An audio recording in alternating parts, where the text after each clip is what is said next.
देखिए दोस्तों, बिहार के शिक्षा विभाग के द्वारा एक प्रेस विज्ञप्ति जारी की गई है रिगार्डिंग क्षमता परीक्षा 2024 के सेकेंड फेज को लेकर। ठीक है, परीक्षा 2024 के सफल अभ्यर्थी के प्रमाण पत्रों के सत्यापन हेतु दिनांक 17/1/2024 तक संपन्न काउंसिलिंग के उपरांत जिनका काउंसिलिंग हो गया और काउंसिलिंग होने के बाद भी किसी कारणवश अगर आपका प्रमाण पत्र का सत्यापन नहीं करा सकने वाले अभ्यर्थियों के लिए आवश्यक सूचना है।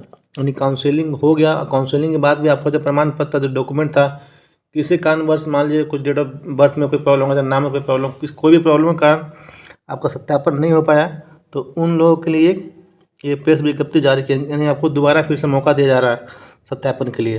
किया जाता है कि स्थानीय निकाय क्षमता परीक्षा 2024 द्वितीय के सफल अभ्यर्थी के प्रमाण पत्रों के सत्यापन हेतु राज्य के सभी जिलों में दिनांक 17 जनवरी 2025 तक काउंसलिंग की गई। ठीक है, यानी आपका 17 तक काउंसलिंग हुआ था और काउंसलिंग के पश्चात मीन्स ऐसे टीचर जिनकी काउंसलिंग कंप्लीट नहीं हो पाया, पूर्ण नहीं हो पाया किसी कारणवश, उनको काउंसलिंग के द्वारा बुलाया जा रहा है, जो कि आपका डेट 17 से लेकर 19 फरवरी तक है, तक कराने का निर्णय लिया गया। यानी 17 से लेकर 19 फरवरी तक आपको अपना काउंसलिंग करा लेना है।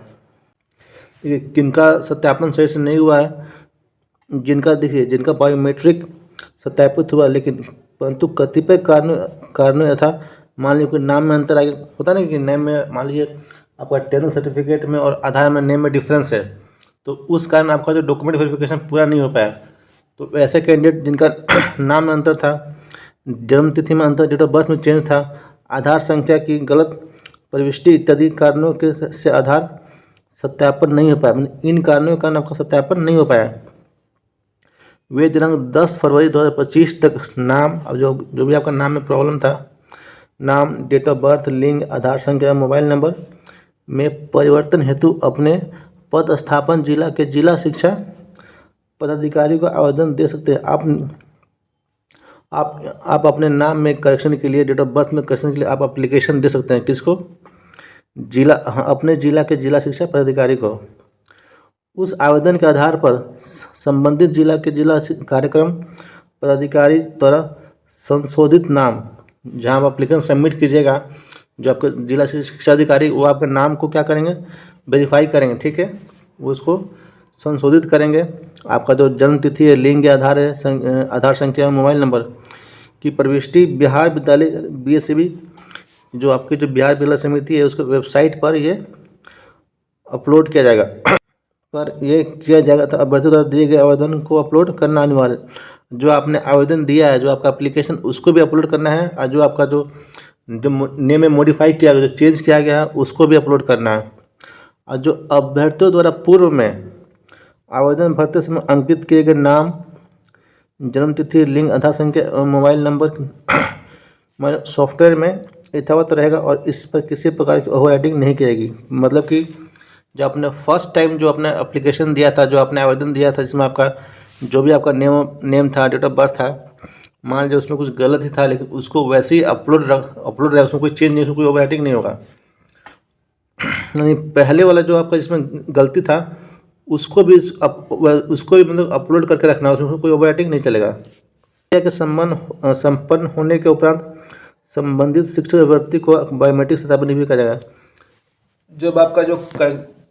जब आपका करेक्शन हो जाएगा ना, आपका करेक्शन होने के बाद जो भी आपने एप्लीकेशन दिया आपने मॉडिफाई करने के लिए, डेट ऑफ बर्थ में, नेम में, चाहे मोबाइल नंबर में, वो होने के बाद आपका बायोमेट्रिक कराया जाएगा।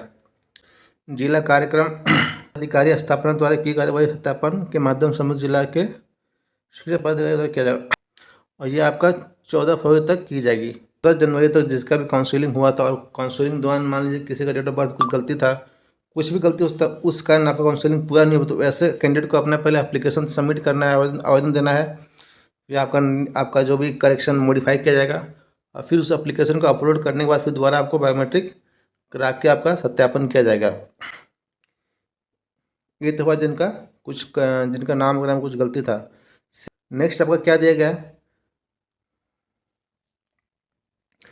देखिए, जिन शिक्षक अभ्यर्थियों के एक से अधिक प्रमाण पत्र संदिग्ध पाया गया, मतलब कि आपका जो डॉक्यूमेंट है एक से अधिक मीन्स कोई डाउट है, वैसे कैंडिडेट के लिए सही प्रमाण पत्र अपलोड करने हेतु बिहार विद्यालय समिति द्वारा सॉफ्टवेयर में विकल्प प्रदान किया गया है।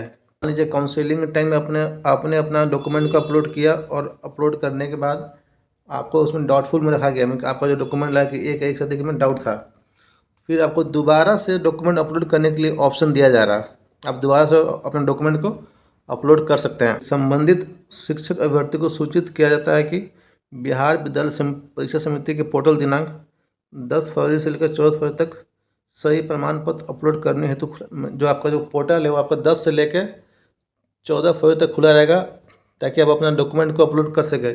तो इस अवधि में संबंधित शिक्षक अभ्यर्थी अपने लॉगिन आईडी और पासवर्ड के माध्यम से BSAB के वेबसाइट पर सही प्रमाण पत्र अपलोड कर सकते हैं। जो प्रेस रिलीज है इसमें 2 तरह की बातें कही है। देखिए, पहला वैसे कैंडिडेट जिनका काउंसलिंग हुआ था 17 जनवरी को, और काउंसलिंग के दौरान उनका कुछ जो डॉक्यूमेंट था उसमें कुछ कमी रह गया, यानी कि उनका डेट नेम में कुछ चेंज था, डेट ऑफ बर्थ में प्रॉब्लम था, या फिर आधार में प्रॉब्लम था, तो वैसे कैंडिडेट को अपना इन सब चीज़ों को मॉडिफाई करके दोबारा अपलोड करना है। और सेकंड उनकी बात की गई जिनका एक से अधिक डॉक्यूमेंट में डाउट था, संदिग्ध था कुछ, तो वैसे कैंडिडेट को भी आपको दोबारा सही प्रमाण पत्र, यानी कि जो आपने गलत अपलोड कर दिया है, तो सही प्रमाण पत्र को अपलोड करने के लिए आपको समय देगा। आपके जो सॉफ्टवेयर है उसमें आपका ऑप्शन रहेगा, आपको 10 से लेकर 14 तक आपको अपलोड कर देना है। सेम इन्फॉर्मेशन है यहाँ, बस ये है कि आपका सक्षमता परीक्षा फर्स्ट फेज वालों के लिए, ठीक है, जो भी सफल अभ्यर्थी है जिनका सत्यापन हुआ था लेकिन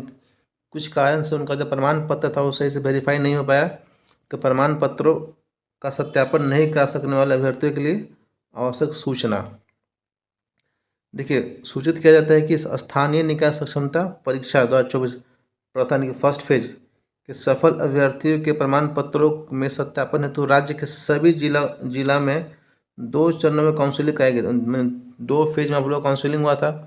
2 चरणों की काउंसलिंग के पश्चात ऐसे अभ्यर्थी जिनकी काउंसलिंग कतिपय कारणों से पूर्ण, मीन्स ऐसे जिनका काउंसलिंग हो ही नहीं पाया, और कारण कुछ भी रहा हो, ठीक है, नहीं पाया, का काउंसलिंग दिनांक 15 फरवरी 2025 को कराने के, मीन्स आप लोग काउंसलिंग जो है 15 फरवरी को होगा। संबंधित शिक्षक अभ्यर्थियों को आगाह किया जाता है कि उनके प्रमाण पत्रों के सत्यापन हेतु काउंसलिंग के लिए अंतिम अवसर है। ये जो आपका मौका दिया जाए एकदम लास्ट ऑप्शन, लास्ट मौका, ठीक है, अंतिम अवसर है।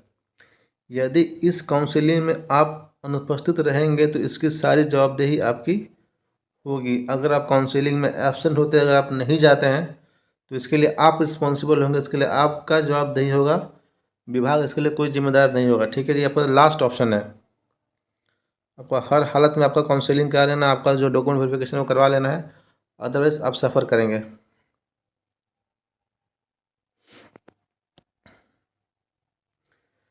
देखिए, सक्षमता प्रथम के लिए 2 चरणों में राज्य के सभी जिलों में संपन्न काउंसलिंग के दौरान जिन शिक्षक अभ्यर्थियों को देखिए वही बात बताई जा रही है यहाँ पर भी, जिन शिक्षक अभ्यर्थियों को एक से अधिक प्रमाण पत्र संदिग्ध पाया गया, जिसमें आपको कुछ डाउट पाएगा आपका जो डॉक्यूमेंट में, ऐसे शिक्षक अभ्यर्थियों के लिए सही प्रमाण पत्र अपलोड, मीन्स आपको मान लीजिए आपने फर्स्ट टाइम कुछ गलत अपलोड कर दिया तो आप पे डाउट हो गया, तो वैसे कैंडिडेट को अब दोबारा से अपने जो ओरिजिनल डॉक्यूमेंट जो सही प्रमाण पत्र है अपलोड करने, तो बिहार विद्यालय परीक्षा समिति द्वारा सॉफ्टवेयर में विकल्प, मीन्स आपको जो सॉफ्टवेयर है आप इसको ऑनलाइन अपडेट कर सकते हैं, ठीक है। उसमें आपको ऑप्शन रहेगा फॉर करेक्ट, मीन्स सही प्रमाण पत्र को अपलोड करने के लिए। देखिए, जब पोर्टल कब से खुलेगा, अपलोड ये 8 फरवरी से लेकर 12 तक सही प्रमाण पत्र अपलोड करने के लिए खुला रहेगा। जो आपका पोर्टल है ये 8 से लेकर 12 फरवरी तक खुला रहेगा, ठीक है। आप अपना लॉगिन आईडी या पासवर्ड डाल के आप उसको अपलोड कर सकते हैं।